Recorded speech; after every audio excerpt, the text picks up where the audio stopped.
Welcome back to our channel, guys. Welcome back to the another video. And in today's video we are going to talk about Apple Calendar. Well, there are a lot of calendar applications available in the market, and honestly Apple Calendar is one of the most underrated application because no one is actually using this application because no one knows how this works. But honestly, Apple Calendar is a really powerful app. In today's video, we are going to see how this app works. We are going to talk about a lot of stuff regarding this app. So let's begin the video. First of all, when to use Apple Calendar or any calendar basically. Well, calendar are for specific stuff like meetings, events, you want to go somewhere, you want to meet someone, you have a business meeting, or you are waiting for any event. There is an Apple Calendar and you can use that. And actually, this can be a really good productivity tool that can take your productivity to the next level and organize your life perfectly. Well, Apple Calendar is quite a useful application, so let's begin. So I want to start with some tips when it comes to UI. So this is how the Apple Calendar looks like. Very simple application, nothing much crazy going on as you can see.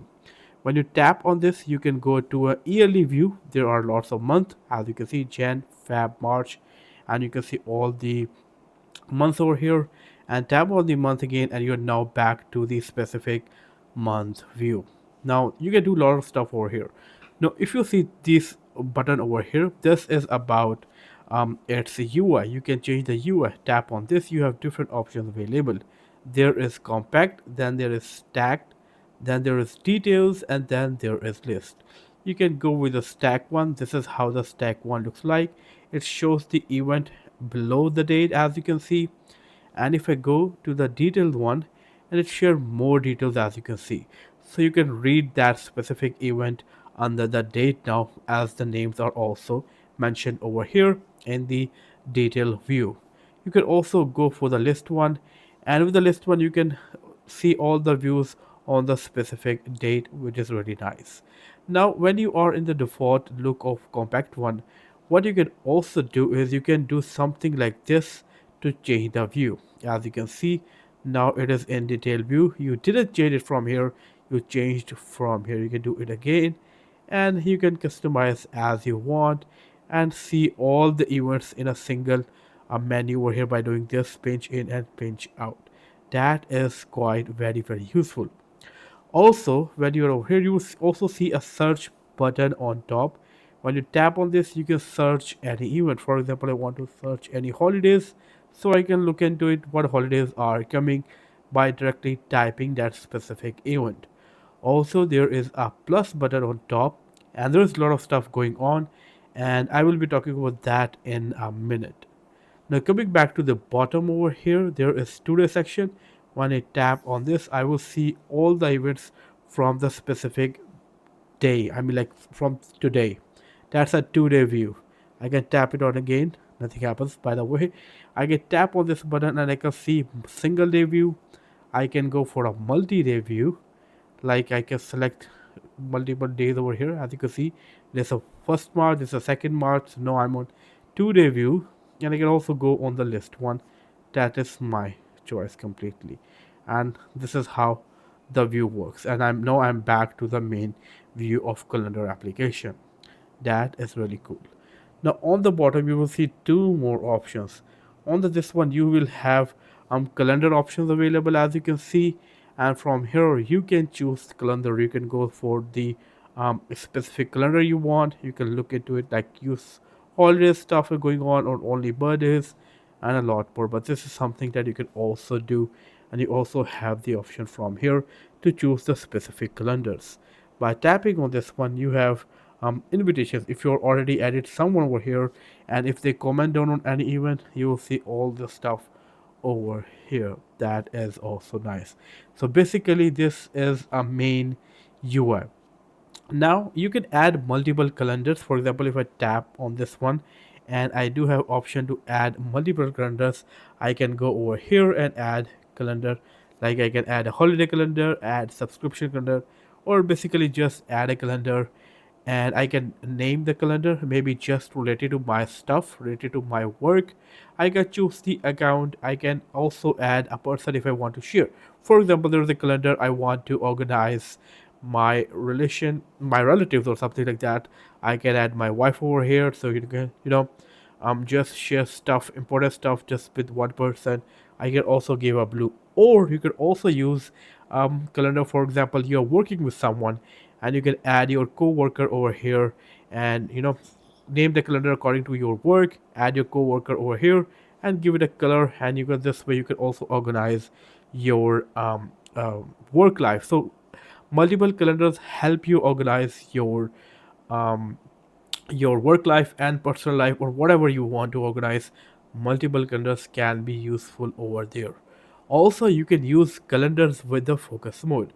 So for example, I am over here into the focus mode that sometimes I do use while I am recording a video. And for example, I want to use a specific calendar while I am this in focus mode. So I will get into settings, and from here I will get into the focus mode. I will go into the focus mode. Right, for here, go all the way down, and there is an add filter option. Tap on this calendar, and I want to see a specific calendar. This time, just like YouTube is my work, and that is the only calendar I want to see, and that will be shown in that specific um, focus mode. When I get back to the calendar, only YouTube related stuff will be over here, as you can see. So this is also something you can do, but for now I am in a normal mode. But again, that is quite useful. Now it's time to create a new event and see how that works. So I will tap on this plus button over here on the top. Now, as you can see, this is the event. You can also create a reminder, but that is for another video. On the top, you can put title. You can also put location if you want to. For example, let's see, meeting with client. Anything, you can do that. And you can also add location. Maybe I'm going to add the current location over here. And once I do that, now over here you will see the option. I can mark when the event is going to start. For example, it is going to take place on maybe 4th March, and the time is around maybe 7 p.m. And I can also select the end time. 4th March, 7 p.m. is 8 p.m. So I can also do that. I can also create an all day calendar. Like I have a whole day for that event, I can do that. But if I have a specific time for that, I can also do that. Now by default, it shows a 1 hour of interval. For example, this is 7 p.m. and by default it is 8 p.m. You can also change this. If you want to change this, what you need to do is you need to get into the settings. From settings, you need to get into the calendar over here. So I will get into settings. I will get to the calendar over here, and from here I can go and find my duration for new events. As you can see, by default it is 1 hour. I can change if I want to. That is completely my choice, but this is something I can also do. Now travel time is actually a very useful feature. So for example, I want to meet this client and I have to travel for 30 minutes. I need to also put that time. So I can turn on the travel time and maybe 30 minutes, and that's quite useful. Now I can choose the calendar, which calendar I want for this. Maybe it is related to my YouTube stuff, so I'm gonna choose that. Okay, also I can also invite anyone. Like if I want to invite a specific client, so he or she also knows that we have a meeting at a specific time, so I can also invite any person. Quite useful.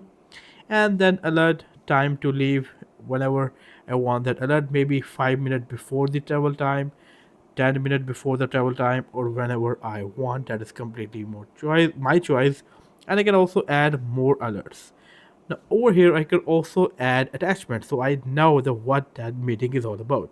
If I tap on this attachment, it will open my files. I can attach whatever I want from here. I can also drag any photo to here. So for example, I am going into my photos app. I can tap and hold this app, this photo over here, go back to this, go back to my calendar, I bring it on add attachment. When I drop it, it is attached over here. So quite useful. Again, this is also something you can do. You can also add URL if your meeting is about specific stuff that you also want to know more people. You can add URL, or you can also add meeting notes. This is how you can create event in your calendar. That is quite useful. Well, there are more ways to create events in calendar. You can use Siri to do that. So, hey Siri, I want to meet Jack at 7 p.m. tomorrow, so put that in my calendar. So as you can see, it just created an event in the calendar. By that I have a meeting, and I also it auto selected the time. That is quite useful. You can also use calendar this way. And in the end, definitely you have lot of widgets when it comes to calendars. You can tap and hold, get to the edit button, add widget, and you can go and find calendar over here, and there are widgets so you know what event is coming up and you should be ready for that specific event. You can also add these widgets to your home screen. So this is all about Apple Calendar. It's quite useful app, very productive, and yeah, I love the app. What are your opinion about this video? Do you want to know specific thing more about the Apple apps, default apps? Let me know in the comment section below. And I hope to catch you guys in my next video. Until then, take care. Peace out.